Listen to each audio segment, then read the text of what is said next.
छत्रपती शिवाजी महाराजांनी व्यंकोजींना लिहिलेल्या पत्रात वागणुकीचे नियम सांगितले होते. त्यात काही कलमे घातली होती. राज्यकर्ता वर्गाला शिवरायांनी दिलेला हा सल्ला होता. शिवरायांनी 1 मार्च 1668 रोजी व्यंकोजी यांना एक पत्र पाठवले, ज्यामध्ये त्यांनी योग्य शासन पद्धतीबाबत मार्गदर्शन केले होते.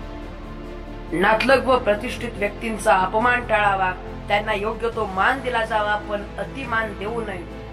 दरकदार आणि कामगार यांना योग्य अधिकार मिळावे, दरकदार मोडू नये आणि योग्य मानसन्मान मानावा.